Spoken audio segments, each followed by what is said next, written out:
Benz 360 வழங்கும் பேசும் நேரம். பேசும் நேரம். Connecting you with medical experts. Cataract இப்போ ரொம்பவே சர்வசாதாரணமாக ஆயிடுச்சுங்க. இந்த ஆப்ரேஷன் இப்போ யாருனாலும் பண்ணிக்கலான்ற மாதிரி ஆயிடுச்சு. இந்த ஆப்ரேஷன் யாரெல்லாம் பண்ணலாம், எந்த ஏஜ் கேட்டகரி பீப்புள் பண்ணலாம், இது பண்ண அப்புறம் எந்த மாதிரியான ப்ரிகாஷன்ஸ்லாம் நம்ம எடுத்துக்கலாம் அப்படின்னு எக்கச்சக்கமான கேள்விகள் வந்திருக்கு. வாங்க இன்னைக்கு நம்ம டாக்டர் கிட்ட கேட்டு தெரிஞ்சுக்கலாம். டாக்டர், அந்த டைம்லலாம் பார்த்தீங்கன்னா கண்ணில் பொறை விழுந்துருச்சு, பூ விழுந்துருச்சுன்னெலாம் சொல்கிறாங்க. ஸோ ஆக்சுவலி அது என்ன டாக்டர்? ஸோ ஜென்ரலாக தமிழில் பார்த்தீங்கன்னா பொறை வந்துருச்சு, கண்ணில் பூ விழுந்துருச்சுன்னு தான் சொல்லுவாங்க. அதை அவங்க என்ன மீன் பண்ணுறாங்கன்னா கண்ணில் கேட்ராக்ட்னு சொல்லி எல்லோரும் கேள்விப்பட்டிருப்பீங்க. ஸோ அதை தான் தமிழில் அந்த மாதிரி சொல்லுவாங்க. வெளியிலேருந்து பார்க்க முடியாது கேட்ராக்ட். சில பேர் கருவெளியில் ஏதாவது வெள்ளையாக இருக்கும், கருவெளியில் ஏதாவது ஸ்கார் மாதிரி ஃபார்ம் ஆயிருக்கும், அதை தான் கேட்ராக்ட்னு நினச்சிட்டு வருவாங்க. பட் கேட்ராக்ட்ங்கிறது கண்ணுக்குள்ளே இருக்கிற லென்ஸில் வராது. கண்ணுக்குள்ளே லென்ஸ் இருக்கும், அது ரொம்ப டீப் இன்சைட் ஆகி இருக்கும். அது ஜென்ரலாக ஒரு டிரான்ஸ்பரண்ட்டாக இருக்கணும், அப்போ தான் லைட் உள்ளே போக முடியும். ஸோ கேட்ராக்டில் என்ன ஆகும்னா அந்த லென்ஸ் க்ளவுடி ஆகிடும். ஸோ அந்த க்ளவுடி கம்ப்ளீட்டாக அந்த லென்ஸை ஃபுல்லாகவும் க்ளவுடி ஆக்கலாம், இல்லாட்டி பேட்சாக அங்கேயும் கூட அந்த க்ளவுடினஸ் வரலாம். ஸோ அதை தான் ஒரு க்ளவுடினஸ் இந்த lens is called cataract.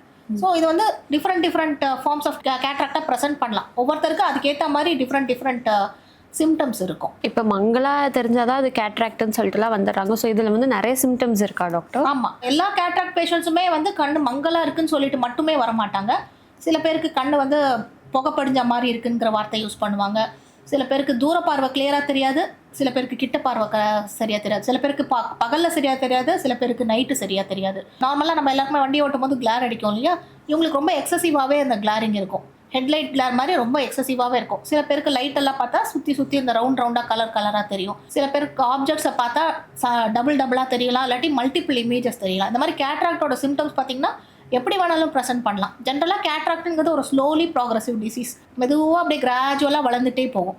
So ஜென்ரலாக யாரும் பெருசாக கண்டுக்க மங்களாக தெரியுதுனாக்க கூட அவங்க மேனேஜ் பண்ணிடுவாங்க. ஒரு ஸ்டேஜ் வரும்போது தான் ரொம்ப கிளியராக தெரியல அப்படின்னா மட்டும்தான் they will come to the doctor. So அது ஆக்சுவலாக பார்த்தீங்கன்னா அது ஆரம்ப ஸ்டேஜில் ரொம்ப வருஷத்துக்கு முன்னாடியே ஆரம்பிச்சிருக்கும், மேபி ஒரு ஃபியூ இயர்ஸ் முன்னாடியே ஆரம்பிச்சிருக்கும். பட் அவங்க செக்அப் ரெகுலராக வந்திருக்க மாட்டாங்க. ஸோ இந்த மாதிரி என்ன டைப் ஆஃப் சிம்டம்ஸில் வேணாலும் கேட்ராக்ட் ப்ரெசென்ட் பண்ணலாம். அதனால தான் முக்கியமாக நம்ம சொல்கிறது ஆப்டிகல்ஸில் போய் டேரெக்டாக செக் பண்ணால் அவங்க மருந்து விட்டு பார்க்க மாட்டாங்க. ஸோ கேட்ராக்ட் இருக்கா இல்லையாங்கிறதெல்லாம் பார்க்க முடியாது. ஸோ அதனால் நம்ம நிறைய மிஸ் பண்ணுறதுக்கு சான்ஸ் இருக்குது. அதனால தான் எப்போதுமே ஒரு ஐ டாக்டர் கிட்ட போய் கண்ணில் மருந்து விட்டு பார்த்தா தான் கேட்ராக்ட் எந்த அளவுக்கு டென்ஸாக இருக்குங்கிறத அசஸ் பண்ணி சொல்ல முடியும்.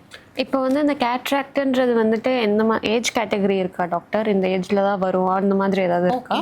கேட்ராக்டை பொறுத்த வரைக்கும் இந்த ஏஜில் தான் வரும் அப்படிங்கிறதெல்லாம் எதுவுமே கிடையாது. ஈவன் பிறந்த குழந்தைக்கு கூட கேட்ராக்ட் வரதுக்கு வாய்ப்பு இருக்குது.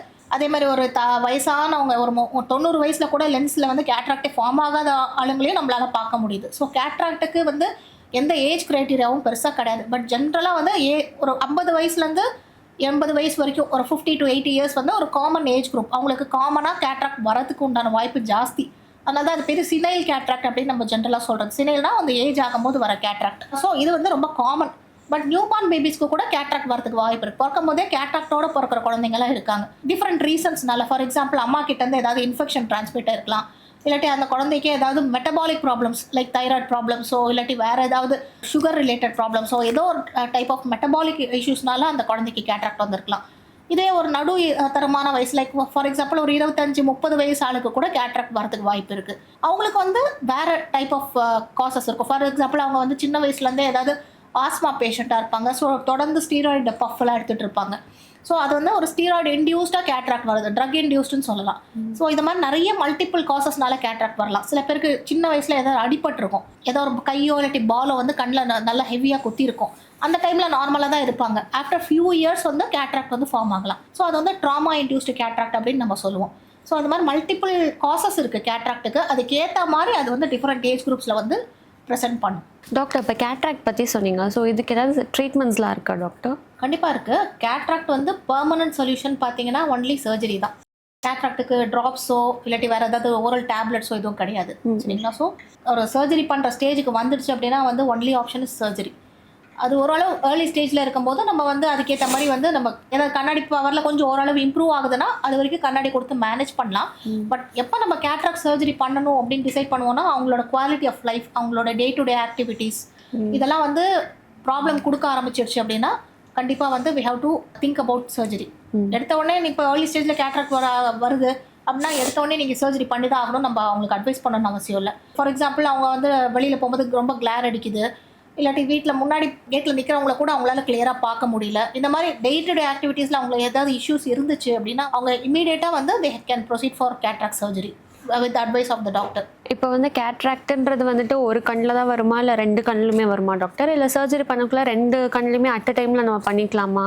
கேட்ராக்ட்ங்கிறது 2 கண்ணுலையுமே தான் வரும், பட் 2 கண்ணுலையுமே ஒரே டைமில் ஒரே கிரேடில் வரும்னு சொல்ல முடியாது. Asymmetrical presentation. ஃபார் எக்ஸாம்பிள் ஒரு கண்ணில் வந்து கொஞ்சம் ஜாஸ்தியாகவே இருக்கும், இன்னொரு கண்ணில் வந்து கொஞ்சம் மைல்டாக இருக்கும். ஸோ அந்த மாதிரி ரொம்ப அன்பேலன்ஸ்டாக கூட ப்ரெசென்ட் பண்ணலாம். அது பேர் ஏசிமெட்ரிக்கல் ப்ரெசன்டேஷன் சொல்லுவோம். பட் ஜென்ரலாக 2 கண்ணுலையுமே தான் வரும். அன்லஸ் அது வந்து வேற காஸ்னால, ஃபார் எக்ஸாம்பிள் அடிப்படுறதுனால வர கேட்ராக்ட், ஒரு கண்ணில் தான் அடிபட்டுச்சு அதனால கேட்ராக்ட் ஆச்சுன்னா அது யூனிலேட்ரல், ஒரு கண்ணில் தான் வரும். அந்த மாதிரி ஏதாவது ஸ்பெசிஃபிக் ரீசன்ஸ்னால வர கேட்ராக்ட்னா அது ஜென்ரலாக யூனிலேட்ரலாக ஒரு சைடு இருக்கலாம். பட் ஓல்ட் ஏஜ் பீப்புளுக்கு வரதெல்லாம் வந்து 2 கண்ணுலையுமே சேமாக தான் வரும். பட் ஒரே டைமில் ஒரே கிரேடில் வரணும்னு அவசியம் கிடையாது. டாக்டர், இப்போ கேட்ராக்ட் வந்துச்சுன்னா வந்து சர்ஜரி பண்ணலாம்லாம் சொல்கிறீங்க. ஸோ நிறைய பேர் வந்து சர்ஜரி பண்ண ரொம்பவே பயப்படுவாங்க. ஸோ இப்போ சர்ஜரி பண்ணாமலே விட்டால் அது என்ன டாக்டர் ஆகும் ஐஸ்க்கு? ஓகே, ஸோ ஒன்ஸ் கேட்ராக்ட்டுக்கு வந்து சர்ஜரின்னு அட்வைஸ் பண்ணிட்டாங்க அப்படின்னா வந்து சில பேர் வந்து ஓகேன்னு சொல்லிட்டு உடனே ப்ரொசீட் பண்ணிடுவாங்க. சில பேர் பயத்தினால வந்து இல்லைன்னு சொல்லிட்டு அப்படியே தள்ளி போட்டுகிட்டே போவாங்க. ஸோ இந்த மாதிரி தள்ளி போட்டுகிட்டே போகிறதுனால என்ன ஆகும்னா கொஞ்சம் கொஞ்சமாக அந்த கேட்ராக்ட் வந்து அட்வான்ஸ் ஸ்டேஜுக்கு போகும், மெச்சூர் ஆகிட்டே போகும். ஸோ ஒரு ஸ்டேஜில் என்ன ஆகும்னா கேட்ராக்ட் ஃபுல்லாக மெச்சூர் ஆகிடுச்சு அப்படின்னா வந்து சுத்தமாக அவங்களுக்கு கண்ணே தெரியாது. ஸோ அது வந்து சம்டைம்ஸ் வந்து கண்ணுக்குள்ளேயே வெடிச்சிடலாம். கேட்ராக்ட் வந்து பர்ஸ்ட் ஆகிடும். சரிங்களா? பர்ஸ்ட் ஆச்சுன்னா கண்ணுக்குள்ளே இருக்கிற அந்த லென்ஸ் வந்து அந்த கேப்சூல் வெடித்து உள்ளே இருக்கிற அந்த கேட்ராக்டஸ் மெட்டீரியல்ஸ்லாம் கண்ணுக்குள்ளேயே லீக் ஆகிடும். அந்த மாதிரி லீக் ஆகும்போது கண்ணுக்குள்ளே இருக்கிற ப்ரெஷர் வந்து ஜாஸ்தி ஆகிடும். ஜென்ரலாக கேட்ராக்ட்டுங்கிறது ஒரு பெயின்லெஸ், சுத்தமாக வலியே இருக்காது, மெதுவாக தான் ப்ராக்ரஸ் ஆகும் நான் ஃபஸ்ட்டு சொன்னேன். பட் இந்த மாதிரி வெடிச்சு அந்த மாதிரி காம்ப்ளிகேட் ஆகிடுச்சு அப்படின்னா வந்து கண்ணில் பெயின் வர ஆரம்பிச்சிடும், கண்ணோட ப்ரெஷர் ஷூட் அப் ஆகிடும், அப்புறம் அது காம்ப்ளிகேஷனில் தான் போய் முடியும். ஸோ இது வந்து ஒரு மேஜர் ப்ராப்ளம். கேட்ராக்ட் சர்ஜனுக்கும் ப்ராப்ளம், இந்த மாதிரி ஆச்சுன்னா அது பேஷண்ட்டுக்கும் ப்ராப்ளம். எவ்வளோ தூரம் விஷன் அப்போ அந்த ஸ்டேஜில் வந்து கண்டிப்பாக ட்ரீட்மெண்ட் பண்ணிக்க வந்துடுவாங்க, ஏன்னா பெயினாக இருக்குன்னு சொல்லிட்டு வந்துடுவாங்க. ஸோ நம்ம அவங்க ப்ரெஷரெல்லாம் நார்மலைஸ் படுத்தி அதுக்கப்புறம் சர்ஜரி பண்ணணும். நார்மலாக பண்ணுறதுக்கும் காம்ப்ளிகேட்டட் கேஸ்க்கு கேட்ராக்ட் சர்ஜரி பண்ணுறதுக்கும் ஒரு டிஃப்ரென்ஸ் இருக்க தான் செய்யும். சரிங்களா? ஸோ ஜென்ரலாக அப்படியே விட்டா என்ன ஆகும்னா கேட்ராக்ட் ஃபுல்லாக முத்தி போய் அது ஆல்மோஸ்ட் காம்ப்ளிகேட்டட் ஸ்டேஜில் தான் போய் முடியும். ஸோ ஒரு டாக்டர் கேட்ராக்ட் இருக்குது உங்களுக்கு அட்வைஸ் பண்ணுறாங்கன்னா நீங்கள் கொஞ்சம் முன்ன பின்ன டைம் எடுத்துக்கலாம், உங்களோட கன்வீனியன்ஸ்க்கு ஏற்ற மாதிரி டைம் எடுத்துக்கலாம். இப்போ ஃபார் எக்ஸாம்பிள் இது வந்து ஹார்ட் ஆப்ரேஷன், ஹார்ட் அட்டாக் அது மாதிரி கொண்டு போய் முடியும் அப்படிங்கிற மாதிரி எமர்ஜென்சி சர்ஜரி கிடையாது இது. பட் அதுக்காக ரொம்ப தள்ளி போட்டுகிட்டே இருக்கக்கூடாது. டாக்டர், இப்போ அந்த டைம்லலாம் பார்த்தீங்கன்னா வந்து கண் ஆப்ரேஷன் பண்ணவே பயப்படுவாங்க. அப்படி பண்ணாலுமே வந்துட்டு நிறையா இந்த கிளாத்லாம் வச்சு அந்த கண்ணெல்லாம் மறைச்சிருவாங்க. அப்புறம் சொல்லுவாங்க நீ வந்து குக் பண்ணக்கூடாது, டிவி பார்க்கக்கூடாதுன்னு ரொம்ப வந்து எந்த ஒர்க்குமே பண்ணாமல் ஒரு 1 மந்த்துக்கு அப்படியேலாம் அந்த டைமில் அப்படிலாம் இருந்தாங்க. ஸோ அதே மாதிரி தான் இப்போவும் அந்த சர்ஜரிக்கெலாம் வந்துட்டு அந்த மெத்தட்ஸ் ஃபாலோ பண்ணுறாங்களா, இல்லை வந்து ஏதாவது லேட்டஸ்ட் டெக்னாலஜி மூலியமாக வந்து ஈஸியாக பண்ணிக்கிற ஏதாவது ஒரு ஆப்ஷன்ஸ்லாம் இருக்கா டாக்டர்? ஸோ கேட்ராக்ட் சர்ஜரியில் வந்து இப்போ நிறைய அட்வான்சஸ் வந்துடுச்சு. நீங்கள் சொன்ன மாதிரி அந்த காலத்தில் வந்து கேட்ராக்ட் சர்ஜரி பண்ணுறதே ஒரு பெரிய ப்ரொசீஜர். அவங்க வந்து அட்மிட் ஆகணும், அதுக்கப்புறம் சர்ஜரி பண்ணுவாங்க, எவால்வேட் பண்ணுவாங்க, சர்ஜரி பண்ணுவாங்க, அப்புறம் ஒரு வாரத்துக்கு அங்கேயே தங்க வச்சுருப்பாங்க. ஒரு கண்ணில் ஒரு பச்சை கலரில் ஒரு துணி கட்டி வச்சுருவாங்க. அவங்க எந்த வேலையும் பண்ண மாட்டாங்க, மோஸ்ட்லி வந்து பெட்லேயே தான் படுத்துட்டு இருப்பாங்க. ஸோ ரெக்கவரி டைமும் வந்து பார்த்திங்கன்னா ஒரு கிட்டத்தட்ட 2 மாதத்துக்கு மருந்து போடுற மாதிரியே இருக்கும். ஸோ அதெல்லாம் வந்து ஃபியூ இயர்ஸ் பேக் அந்த மாதிரி இருந்துச்சு. ஏன்னா அப்போ வந்து இன்சிஷன் சைஸ் வந்து அதை குறைய எடுக்கிறதுக்காக நம்ம வந்து பெருசாக இன்சிஷன் போட்டுட்டு இருந்தோம். ஸோ அது ஒரு டைப் ஆஃப் சர்ஜரி. அது இன்னமும் கூட ஃபாலோ பண்ணிட்டு தான் இருக்கும். சில பேஷண்ட்ஸ்க்கு வந்து அந்த டெக்னிக் கம்ப்ளீட்லி அப்சல்யூட்னு சொல்லிட முடியாது, அது விட்டு போச்சுன்னு சொல்லிட முடியாது. இப்போ கூட சர்டைன் பேஷண்ட்ஸ்க்கு அந்த மாதிரி டெக்னிக்ஸ் தேவைப்படுது தான். அட்வான்ஸ் ஆக ஆக என்ன ஆச்சுன்னா இன்சிஷன் சைஸ் குட்டி ஆகிட்டே வந்துச்சு. கீஹோல் சர்ஜரிஸ் மாதிரி தான். இப்போ கேட்ராக்ட் சர்ஜரியில் வந்து இப்போ லேட்டஸ்ட் அட்வான்ஸ்லாம் பார்த்தீங்கன்னா லெஸ் தேன் 3 மில்லிமீட்டர் இன்சிஷன், சின்ன தொலை மூலமாக வந்து கேட்ராக்ட் அப்படியே ஜஸ்ட் ஒரு ஸ்ட்ரா போட்டு உறிஞ்சி எடுத்துடுற மாதிரி எடுத்துட்டு அந்த சின்ன ஹோல் வழியாகவே லென்ஸை இன்சர்ட் பண்ணுறது தான் லேட்டஸ்ட் டெக்னாலஜி. அந்த டெக்னாலஜி அட்வான்ஸ் ஆக என்ன ஆச்சுன்னா பேஷண்ட் கம்ஃபர்ட் வந்து ஜாஸ்தியாச்சு. ஸோ அந்த காலத்தில் அதை அட்மிட் ஆகிட்டு ஒரு வாரத்துக்கு அங்கேயே தங்கியிருப்பாங்க. இப்போல்லாம் அப்படி கிடையாது. கேட்ராக்ட் வந்து இப்போல்லாம் டே கேர் சர்ஜரி தான். இன்ஃபேக்ட் எல்லா ஐ சர்ஜரிஸுமே இப்போல்லாம் வந்து மோஸ்ட்லி டே கேர் சர்ஜரிஸ் தான். ஈவன் காம்ப்ளிகேட்டட் ரெட்டினல் சர்ஜரிஸ்லாம் கூட இப்போ வந்து நிறைய பேர் டே கேராகவே பண்ணிடுறாங்க. டே கேர்னா என்னன்னா காலையில் போய் கேட்ராக்ட் சர்ஜரிக்காக அட்மிட் ஆகிட்டு சர்ஜரி முடிச்சுட்டு ஒரு 2 to 3 hours கழிச்சு டிஸ்சார்ஜ் ஆகிட்டு வீட்டுக்கு போயிடலாம். இப்படி தான் இருக்கும் ஆக்சுவலாக ப்ரொசீஜர் பார்த்தீங்கன்னா. ஸோ அந்த சர்ஜரி இன்சிஷன் வந்து சின்னதாகிட்டே போச்சு. இப்போ வந்து லேட்டஸ்ட் டெக்னாலஜியில் பார்த்தீங்கன்னா வந்து ஃபேக்கோ எமல்சிஃபிகேஷன் அப்படின்னு சொல்லுவோம். ஃபேக்கோ எமல்சிஃபிகேஷன் அப்படின்னா வந்து அல்ட்ராசவுண்ட் எனர்ஜி இருக்கு இல்லையா, அது மூலமாக வந்து இந்த கேட்ராக்டை வந்து நல்லா வந்து கூல் மாதிரி கரைச்சி அதுக்கப்புறம் அதை ஆஸ்பிரேட் பண்ணி எடுத்துடுறது, அதுக்கப்புறம் கண்ணுக்குள்ளே அந்த ஃபோல்டபுள் லென்ஸ் போட்டுடுறது. அதுதான் வந்து நிறைய சென்டர்ஸில் ஃபாலோ பண்ணுறாங்க. இதையும் விட அட்வான்ஸ்டு டெக்னாலஜிஸ்லாம் இருக்குது. லேசர் மூலமாக பண்ணுற டெக்னாலஜிஸ்லாம் கூட இருக்குது. அது பேர் ஃப்ளாக்ஸ் அப்படின்னு சொல்லுவாங்க. ஃபெம்டோ செகண்ட் மூலமாக லேசர் வச்சு அந்த கேட்ராக்டை வந்து பிரேக் பண்ணி எடுத்துடுறது. ஃபேக்கோவோட அட்வான்ஸ்டு, பட் அது நிறைய சென்டர்ஸில் இருக்காது. ரொம்ப அட்வான்ஸ்டு சென்டர்ஸில் சில பேருக்காக வச்சுருப்பாங்க. அண்ட் ஸோ இதெல்லாம் வந்து ரீசெண்ட் அட்வான்சஸ். இதில் எந்த டைப் ஆஃப் சர்ஜரி டாக்டர் உங்களுக்கு அட்வைஸ் பண்ணுறாங்களோ உங்கள் கண்ணுக்கு இண்டிவிஜுவலைஸ்டாக அவங்க எவால்வேட் பண்ணிட்டு தான் அட்வைஸ் பண்ணியிருப்பாங்க. ஸோ அவங்க என்ன அட்வைஸ் பண்ணுறாங்களோ அதை அப்படியே ஃபாலோ பண்ணிக்கிட்டிங்கன்னா உங்களுக்கு அந்த ரெக்கவரி அண்ட் அவங்க எக்ஸ்பெக்ட் பண்ணுற அளவுக்கு விஷன் வந்து பர்ஃபெக்டாக வந்து உங்களுக்கு அமையும். டாக்டர், இப்போ நம்ம வந்து கேட்ராக்ட் சர்ஜரி பற்றி பேசக்குள்ள நீங்கள் என்ன சொன்னீங்கன்னா லென்ஸ் வந்து வைப்பாங்கன்னு சொன்னீங்க. ஸோ அந்த லென்ஸ்லேயே வந்து நிறைய டைப்ஸ் இருக்கா? ஒருத்தவங்களுக்கும் ஒரு டைப் ஆஃப் லென்ஸ் தேவைப்படுமா? அதை பற்றி கொஞ்சம் சொல்லுங்கள் டாக்டர். ஆமாம், கண்டிப்பாக. கேட்ராக்ட் சர்ஜரியில் என்ன பண்ணுவோம் அப்படின்னா வந்து அந்த சின்ன தொலை வழியாக நேச்சுரல் லென்ஸை நம்ம வெளியில் எடுத்துகிட்டு உள்ள ஆர்டிஃபிஷியல் லென்ஸ் போடுறோம், ஃபோல்டபுள் லென்ஸ் போடுறோம். ஸோ எல்லாருக்குமே சேம் டைப் ஆஃப் லென்ஸ் வைக்க முடியாது, சரிங்களா? ஸோ அதுலேயே நிறைய டெக்னாலஜிஸ் இருக்குது. ஒவ்வொருத்தருக்கு இண்டிவிஜுவலாக நம்ம பார்த்து அசஸ் பண்ணி தான் நம்ம வந்து சஜஸ்ட் பண்ணுவோம். ஸோ ஜென்ரலாக பேசிக்காக பார்த்தீங்கன்னா வந்து லென்ஸில் வந்து சில பேருக்கு வந்து ஒரு டவுட் வரும், கண்ணாடி போடணுமா வேணாமான்ட்டு கூட சில பேருக்கு டவுட் வரும் ஆஃப்டர் சர்ஜரி. ஸோ இப்போ ஃபார் எக்ஸாம்பிள் ஒருத்தர் கேட்ராக்ட் வருது, அவர் வந்து எனக்கு சர்ஜரிக்கு அப்புறம் கண்ணாடியே வேணாம் எனக்கு அப்படின்னு சொல்கிறாருன்னா அதுக்கு ஒரு டைப் ஆஃப் லென்ஸ் இருக்குது. சில பேருக்கு வந்து கண்ணாடி ஓகே, ரீடிங் டைமில் மட்டும் நான் போட்டுக்கிறேன் அப்படின்னா ஓகே அப்படின்னு சொல்லுவாங்க. ஸோ அவங்களுக்கு ஒரு டைப் ஆஃப் லென்ஸ் இருக்குது. சில பேர் நம்ம சிலிண்டர் பவர் பற்றிலாம் பேசணும் இல்லையா, சிலிண்டர் பவர் இருக்கும். ஸோ அதை கரெக்ட் பண்ணுறதுக்கு ஒரு டைப் ஆஃப் லென்ஸ் இருக்குது. ஸோ இந்த மாதிரி நிறைய டெக்னாலஜிஸ் இருக்குது. ஒவ்வொருத்தருக்கும் அதுக்கு தான் ஒரு பேஷண்ட்டை வந்து நம்ம அசஸ் பண்ணும்போது இன்ஃபேக்ட் இண்டிவிஜுவலாக தனியாக தான் அசஸ் பண்ணணும். ஒரு கண்ணு மாதிரி இன்னொரு கண்ணில் பவர் இருக்குன்னு சொல்ல முடியாது. ஸோ அதுக்கேற்ற மாதிரி இப்போ ரைட் ஐ மட்டும் அசஸ் பண்ணி அதுக்கு என்ன நீடோ அதுக்கேற்ற மாதிரி தான் நம்ம லென்ஸ் வந்து அட்வைஸ் பண்ணுவோம். நிறைய பேர் போயிருப்பீங்க கேட்ராக்ட் ஆப்ரேஷனுக்கு, ஒரு ஐ ஹாஸ்பிட்டல் விசிட் பண்ணும்போது அங்கே கவுன்சிலர்ஸ் வந்து உங்களுக்கு நிறைய ஆப்ஷன்ஸ் கொடுப்பாங்க. இந்த நிறைய டைப் ஆஃப் லென்ஸ் இருக்குது, இதில் எது வேணாலும் சூஸ் பண்ணிக்கோங்கன்னு கொடுப்பாங்க. பட் அதுக்கு முன்னாடி உங்களை டாக்டர் எவால்வேட் பண்ணி முடிச்சிடுவாங்க. அவங்க வந்து இந்த மாதிரி எழுதி கொடுத்துருவாங்க, இந்த ப்ராப்ளம் இருக்குது, உங்களுக்கு இந்த மாதிரி லென்ஸ் அட்ஜஸ்ட் பண்ணுங்கன்னு சொல்லி கொடுத்துருவாங்க. உங்களுக்கு அங்கே கவுன்சிலர் டிஸ்கஸ் பண்ணுறது ஒன்லி அந்த கம்பெனி நேம்ஸ் தான். ஒரே டைப் ஆஃப் டெக்னாலஜி லென்ஸில் நிறைய கம்பெனிஸ் வந்து உங்களுக்கு வந்திருக்கலாம். அந்த அஃபோர்டபிலிட்டிக்கு ஏற்ற மாதிரி அவங்க அட்வைஸ் பண்ணுறாங்களே தவிர major thing is decided by the doctor only. அவங்க தான் வந்து உங்களுக்கு வந்து மோனோஃபோக்கல் லென்ஸ் வைக்கலாமா இல்லாட்டி மல்டிஃபோக்கல் லென்ஸ் வைக்கலாமாங்கிறதெல்லாம் டாக்டர் தான் டிசைட் பண்ணுவார். ஸோ ஜென்ரலாக ஒரு லென்ஸ்ன்னு எடுத்துக்கிட்டிங்கன்னா வந்து மோனோஃபோக்கல் அப்படின்னு சொல்கிறோன்னா மோனோ மீன்ஸ் சிங்கிள், அதாவது தூரத்துக்கு மட்டும் தான் அது வந்து விஷன் கொடுக்கும். கிட்ட படிக்கிறதுக்கு வந்து ரீடிங் கிளாஸ் போடுற மாதிரி இருக்கும். ஸோ இது ஒரு டைப் ஆஃப் கேட்டகரி. சில பேஷண்ட்ஸ் அதான் சொன்னாலே கண்ணாடியே வேணான்னு வந்து நிற்பாங்க. ஸோ அந்த மாதிரி இருக்கவங்களுக்கு மல்டிஃபோக்கல் லென்ஸ் ஆப்ஷன்ஸ் கொடுக்கலாம். அந்த மாதிரி லென்ஸ் வைக்கும்போது தூர பார்வை கிட்ட பார்வை எல்லாத்தையுமே அந்த லென்ஸே கவர் பண்ணி கொடுத்துரும். ஸோ அவங்க எக்ஸ்ட்ராவாக கிளாஸ் போட்டு பார்க்கணுங்கிற அவசியம் இல்லாமல் இருக்கும். ஸோ இது ஒரு டைப் ஆஃப் கேட்டகரி. சில பேருக்கு வந்து சிலிண்டர் பவர் ரொம்ப ஜாஸ்தியாக இருக்கும். நார்மல் லென்ஸ் வந்து அதை கரெக்ட் பண்ணாது. கண்ணுக்குள்ளே வைக்கிற லென்ஸில் வந்து அந்த சிலிண்டர் பவர் கரெக்ஷனுக்கும் சேர்த்து இருக்கிற மாதிரி டாரிக் லென்ஸ்ன்னு இருக்குது. அதை வந்து வச்சுட்டோன்னா அந்த சிலிண்டர் பவரோட சேர்த்து எல்லாமே கரெக்ஷன் வந்துடும். ஸோ இந்த மாதிரி இண்டிவிஜுவலாக ஒவ்வொருத்தருக்கும் வந்து நம்ம பார்த்து தான் வைக்கணும். அப்போ வந்து it depends on person. Cataract surgery பண்ண அப்புறமும் கூட வந்து ஸ்பெக்ஸ் போடலாமா வேணாமான்றது வந்து டிபெண்ட்ஸ் ஆன் பர்சன். ஆமாம், டிபெண்ட்ஸ் ஆன் பர்சன். அது சில பேருக்கு வந்து ஸ்பெக்ஸ் ஓகேன்னு நினைப்பாங்க, அவங்களுக்கு வந்து மோனோஃபோக்கல் நம்ம அட்வைஸ் பண்ணிப்போம். இன்ஃபேக்ட் இப்போ ரீசெண்ட் அட்வான்ஸ்டுன்னு பார்த்தீங்கன்னா வந்து எக்ஸ்டெண்டட் டெப்த் ஆஃப் ஃபோக்கஸ் அப்படின்னு ஒன்று வந்திருக்கு. EDOFIOLன்னு சொல்லிட்டு வந்திருக்கு. இதில் என்ன அட்வான்டேஜ் அப்படின்னா வந்து யூஸ்வலாக மோனோஃபோக்கல் இல்லாட்டி மல்டிஃபோக்கல் லென்ஸ்லாம் பார்த்தீங்கன்னா வந்து எதர் தூரப்பார்வை மட்டும் நல்லா தெரியும், மல்டிஃபோக்கல் வந்து தூரப்பார்வை கிட்ட பார்வை நல்லா தெரியும். பட் இன்டர்மீடியட் ஜோனுன்னு ஒன்று இருக்குது இல்லையா, வேறு அந்த லேப்டாப்பு டெஸ்க்டாப்லாம் வைக்கிற இடம். ஸோ அந்த மாதிரி இன்டர்மீடியட் டிஸ்டன்ஸை கவர் பண்ணுறதுக்கு கூட இப்போ லென்ஸ் வந்திருக்கு. அது பேர் EDOFன்னு சொல்லுவோம். இப்போ மோஸ்ட் ஆஃப் த பீப்புள் வந்து எல்லாருமே இன்ஃபேக்ட் 99% எல்லாருமே டெஸ்க்டாப்பு லேப்டாப் ஏதாவது யூஸ் பண்ணிட்டு தான் இருக்கும் இல்லையா. ஸோ அதுக்கு வந்து இன்டர்மீடியட் ஜோன் வந்து கவர் பண்ணுற மாதிரி லென்ஸ் தான் இப்போ லேட்டஸ்ட்டாக நிறைய பேர் வந்து அடாப்ட் பண்ணிக்கிறாங்க. ரீடிங்க்கு கூட சில பேர் கிளாஸ் போட்டு அட்ஜஸ்ட் பண்ணிப்பாங்க. பட் இன்டர்மீடியட் ஜோனு இந்த தூர பார்வை இதெல்லாம் கிளியராக தெரிகிற அளவுக்கு லென்ஸ் இப்போ வந்து நிறைய பேர் அதை தான் ஆப்ட் பண்ணுறாங்க. ஸோ அது பேர் EDOFங்கிற டெக்னாலஜி பேர் EDOF. அதில் உங்களுக்கு நிறைய கம்பெனிஸ் இருக்கலாம். ஸோ அந்த கவுன்சிலர்ஸ் கிட்ட போனீங்கன்னா அவங்க அதை தான் உங்களுக்கு டீட்டெயிலாக சொல்லுவாங்க, இந்த கம்பெனி அந்த கம்பெனின்னு சொல்லுவாங்க. பட் எல்லாமே வந்து at the end of the surgery வந்து நல்ல ரிசல்ட் தான் கொடுக்கும். டாக்டர், இப்போ வந்து கேட்ராக்ட் சர்ஜரி பண்ண அப்புறமும் திருப்பி கேட்ராக்ட் வரதுக்கான சான்சஸ் இருக்கா டாக்டர்? இல்லை, கேட்ராக்ட் சர்ஜரி பண்ணும்போது தான் நம்ம நேச்சுரல் லென்ஸை எடுத்துடுறோம் இல்லையா. ஸோ அதனால் திருப்பி கேட்ராக்டை வராது. கண்ணுக்குள்ளே இன்னொரு லென்ஸ் வைக்கிறோம் இல்லையா, IOLன்னு சொல்லுவோம், இன்ட்ராகுலர் லென்ஸ். அந்த ஆர்டிஃபிஷியல் லென்ஸ் நம்ம உள்ளே இருந்த நேச்சுரல் லென்ஸ் எங்கே இருந்துச்சோ அந்த இடத்துலேயே தான் இம்ப்ளான்ட் பண்ணுவோம். ஸோ அதை இம்ப்ளான்ட் பண்ணதுக்கப்புறம் திருப்பியெல்லாம் கேட்ராக்ட் வராது. அந்த லென்ஸ்னால வேறு ஏதாவது ப்ராப்ளம்ஸ் வேணும்னா ஃப்யூச்சரில் வந்து வரலாம். லைக் அதுக்கு நிறைய டைப் ஆஃப் காம்ப்ளிகேஷன்ஸ்லாம் இருக்குது.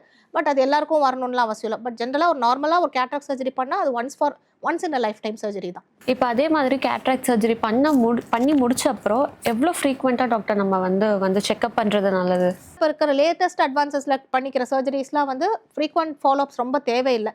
யூஸ்வலாக ஒரு ஃபார் எக்ஸாம்பிள் இன்றைக்கி நான் கேட்ராக்ட் சர்ஜரி ஒரு பேஷண்ட் பண்ணுறேன் அப்படின்னா நாளைக்கு மார்னிங் இல்லாட்டி ஒரு 3 hours கழிச்சு பேட்ச் பிரிச்சுட்டு அவங்கள பார்த்துட்டு நாங்கள் அமுச்சு விட்ருவோம். முடியல அப்படின்னா நெக்ஸ்ட் டே மார்னிங் ஒரு விசிட் வருவாங்க. ஸோ அது ஒரு ஃபஸ்ட்டு விசிட் ஆகிடும். அதுக்கப்புறம் அதுலேருந்து ஒரு 1 week கழிச்சு அவங்களை திருப்பி வரவழைச்சு அன்றைக்கே கண்ணாடியும் செக் பண்ணி கொடுத்துருவோம். ஃபார் எக்ஸாம்பிள் ரீடிங் பவர் வருது, நம்ம என்ன லென்ஸ் வச்சுருக்கோமோ அதுக்கேற்ற மாதிரி நம்ம வந்து அட்வைஸ் பண்ணுவோம். ஸோ இப்போ இருக்கிற லேட்டஸ்ட் அட்வான்ஸ்டு டெக்னாலஜிஸ்லாம் பார்த்தீங்கன்னா வித்தின் ஒரு 10-15 daysலேயே அவங்களோட பவரை நம்ம வந்து அசஸ் பண்ணி எழுதியே கொடுத்துருவோம். பட் ட்ராப்ஸ் மட்டும் ஒரு 1 month வரைக்கும் போடுற மாதிரி இருக்கும். பழைய டெக்னாலஜிஸ் கொஞ்சம் பெருசாக இன்சிஷன் போட்டு பண்ணுற டெக்னாலஜிஸ்லாம் வந்து பார்த்திங்கன்னா ஃபஸ்ட்டு இனிஷியல் ஸ்டேஜில் வந்து ஒரு 1 week வந்து அவங்க ரிவ்யூக்கு வரணும். அதுக்கப்புறம் ஒரு 45 days எண்டில் வந்து நம்ம வந்து கண்ணாடியில் செக் பண்ணி கொடுத்துருவோம். ஸோ அதுதான் அதனால தான் அந்த ரீசெண்டாக பண்ணுற டெக்னாலஜிஸ்லாம் பார்த்திங்கன்னா இன்சிஷன் சைஸ் ரொம்ப சின்னது, பேஷண்ட்டுக்கும் ரொம்ப கம்ஃபர்ட்டு, ரெக்கவரி ரொம்ப ஃபாஸ்ட்டு, அண்ட் வந்து அவங்களுக்கு கண்ணாடி ஏதாவது வந்துச்சுன்னா கூட அது சீக்கிரமாக அவங்களுக்கு வந்து ஸ்டெபிலைஸ் ஆகிடும். இப்போது ஆடியன்ஸ்க்காக ஒரு டூஸ் அண்ட் டோன்ட்ஸ் வந்து சொல்லணும்னா என்ன டாக்டர் சொல்வீங்க? ஃபார் எக்ஸாம்பிள் இப்போ கேட்ராக்ட் சர்ஜரியை பொறுத்த வரைக்குமே வந்து டூஸ் அண்ட் டோன்ட்ஸ் அப்படின்னு பார்த்தீங்கன்னா வந்து ஃபார் எக்ஸாம்பிள் அவங்க எந்த சைடு சர்ஜரி பண்ணியிருக்கோமோ அந்த சைடு திரும்பி படுக்கக்கூடாது. எல்லாமே ஒரு ஃபஸ்ட்டு 5 daysக்கு மட்டும்தான் அந்த சைடு திரும்பி படுக்கக்கூடாதுன்னு சொல்லுவோம். அண்ட் வந்து கண்ணில் ஏதோ ஆப்ஜெக்ட் படாமல் மற்றவங்களோட கையோ இல்லாட்டி வேறு ஏதாவது ஆப்ஜெக்டோ வந்து ஹார்டாக வந்து ஹிட் பண்ணாமல் அவங்க பார்த்துக்கணும். இப்போ ஃபீமேல் பேஷண்ட்னா குக்கிங் பண்ணலாமா இல்லையான்னு அவங்க கேட்பாங்க. ஸோ அவங்களுக்குலாம் வந்து பார்த்தீங்கன்னா சிம்பிள் குக்கிங் கூட அவங்களுக்கு வந்து பண்ண முடியும். ஃபார் எக்ஸாம்பிள் குக்கரில் சும்மா ஏதாவது ஒரு ரைஸோ பருப்போ வச்சுட்டு அவங்க தள்ளி வந்துடலாம். Heavy cooking which producer smoke அதை வந்து அவாய்ட் பண்ணிக்கணும். நார்மலாக சின்ன சின்ன வேலைகள் எல்லாமே செய்யலாம். அவங்க பெட்டில் படுத்துகிட்டே இருக்கணும்ட்டு அவசியம் கிடையாது, பெட் ரிடனாக இருக்கணும்னு அவசியம் கிடையாது. கேட்ராக்ட் சர்ஜரி பொறுத்த வரைக்கும் அதோட அட்வான்டேஜே அதுதான். டே கேர் ப்ரொசீஜர் சீக்கிரமாக ரெக்கவரி ஆகிடும். அவங்க ஃபார் எக்ஸாம்பிள் மார்னிங் சர்ஜரி பண்ணுறாங்கன்னா ஈவினிங்லேருந்து அவங்க வாக்கிங்கே கூட போகலாம். ஸோ அந்த அளவுக்கு அட்வான்ஸ்டு டெக்னாலஜிஸ் தான். அதனால் பெருசாக ஒன்றும் டூஸ் அண்ட் டோன்ட்ஸ் கிடையாது. அவங்க டாக்டர் சொல்கிறது அப்படியே ஃபாலோ பண்ணிக்கிட்டாலே போதும். பட் ஜென்ரல் பப்ளிக்கு சில டூஸ் அண்ட் டோன்ட்ஸ் நம்ம சொல்லலாம். ஃபார் எக்ஸாம்பிள் கண்ணில் ஏதாவது சின்ன ஐலிட்ல ஏதாவது கட்டியோடு வராங்கன்னு வச்சுக்கோங்களேன். மோஸ்ட் ஆஃப் த பேஷண்ட்ஸ் என்ன பண்ணுவாங்கன்னா எது கையில் கிடைக்குது, ஃபார் எக்ஸாம்பிள் நாமக்கட்டி or some other foreign objects ஏதோ ஒரு கையில் கிடைக்கிறத போட்டு நல்லா தேய்ச்சிட்டு வந்துடுவாங்க. அவங்களே வந்து ஒரு ட்ரீட்மெண்ட் பண்ணிவிட்டு ஒரு 10 நாள் கழிச்சு வருவாங்க. அதுக்கப்புறம் வந்து பார்த்திங்கன்னா அந்த இன்ஃபெக்ஷன் நல்லா டீப்பாக போய் கொஞ்சம் பெரிய ஸ்டேஜில் வந்து நிற்பாங்க. ஸோ நீங்களாக எந்த ஃபாரின் ஆப்ஜெக்ட்ஸ் ஃபார் எக்ஸாம்பிள் ஏதோ ஒரு விளக்கெண்ணெய் or some other foreign object எதையுமே நீங்கள் வந்து கண்ணில் வந்து யூஸ் பண்ணக்கூடாது வித்தவுட் டாக்டர்ஸாக. சில பேர் என்ன பண்ணுவாங்கன்னா குழந்தைக்கு வந்து ஏதாவது ரெட் கலரில் கண் ஆயிடுச்சு இல்லாட்டி அதுலேருந்து டிஸ்சார்ஜ் மாதிரி வருது அப்படின்னா லாக்டேட்டிங் மதர் அவங்கக்கிட்ட அந்த பிரஸ்ட் மில்க் எடுத்துகிட்டு வந்து கண்ணில் அப்ளை பண்ணுவாங்க. அது ஒரு டைப் ஆஃப் மித். ஆக்சுவலாக அது போட்டால் சரியாயிடும்னு நினைப்பாங்க. ஆக்சுவலாக அது வந்து பண்ணவே கூடாது. பிகாஸ் பிரஸ்ட் மில்கில் வந்து இருக்கிற குளுக்கோஸ் வந்து அந்த இன்ஃபெக்ஷன் பாக்டீரியல் இன்ஃபெக்ஷன் ஏதாவது இருந்துச்சுன்னா இன்னும் ப்ரொமோட் பண்ணி விட்டுரும். ஸோ இன்னும் இன்ஃபெக்ஷன் ரொம்ப டீப்பன் ஆகிடும். ஸோ இதெல்லாம் வந்து ரொம்ப காமனாக நம்ம சொசைட்டியில் நடக்கிறது. ஸோ ஜென்ரலாக பார்த்தீங்கன்னா எந்த ஃபாரின் சப்ஸ்டன்ஸும் நம்ம கண்ணில் தேவையில்லாமல் இன்சர்ட் பண்ணக்கூடாது. காதில் கூட சில பேர் வந்து இந்த எண்ணெயெல்லாம் போட்டு ரொட்டீனாக க்ளீன் பண்ணுவாங்க, அந்த மாதிரி தான். ஸோ கண்ணுலேயும் வந்து ஜென்ரலாக எந்த ஃபாரின் சப்ஸ்டன்ஸும் unless otherwise specified by doctor அதை வந்து யூஸ் பண்ணவே கூடாது. காமனாக என்ன வீட்டில் கிடைக்குதோ அதை தூக்கி உடனே வந்து ரெமெடியெல்லாம் ஏதாவது பண்ணுறேன் அப்படின்னு சொல்லிட்டு ஃபஸ்ட் எய்ட் பண்ணுறேன்னு நினச்சிட்டு அவங்களா பண்ணிட்டு வந்துடுவாங்க. ஸோ அதை வந்து கம்ப்ளீட்டாக அவாய்ட் பண்ணணும். எந்த எமர்ஜென்சி சுச்சுவேஷன் எதாக இருந்தாலும் உடனே போய் ஒரு பக்கத்தில் இருக்க டாக்டர்கிட்ட காமிச்சிடுறது நல்லது. ஓகே டாக்டர், இவ்வளோ நேரம் ரொம்ப பொறுமையாக கேட்ட கேள்விக்கெலாம் ரொம்ப கிளியராக ஆன்சர் பண்ணீங்க. அண்ட் ஆடியன்ஸ் சார்பாகவும் என் சார்பாகவும் ரொம்ப தேங்க்யூ டாக்டர். நன்றி. கண்ணு மாதிரி பார்த்துக்கோன்ற பழமொழியிலே உங்களுக்கு தெரிஞ்சிருக்கும் கண் எவ்வளோ முக்கியம்னு. அப்படிப்பட்ட கண்களை இந்த 4 நாளில் நம்ம கேட்ட கேள்விகள் எல்லாத்துக்கும் ரொம்ப நிதானமாக நம்ம டாக்டர் பதில் சொல்லியிருந்தாங்க. இதுக்கப்புறமாவது கண்ணை ரொம்ப அலட்சியப்படுத்தாமல் அதுக்கான ப்ரிகாஷன்ஸ் எடுத்து உங்கள் கண்ணை நீங்கள் பத்திரமா பார்த்துக்கோங்க. இதே மாதிரி அடுத்த எபிசோடில் சந்திக்கும் வரை திஸ் இஸ் யோகப்ரியா சைனிங் ஆஃப். இது பென்ஸ் 360 வழங்கும் பேசும் நேரம்.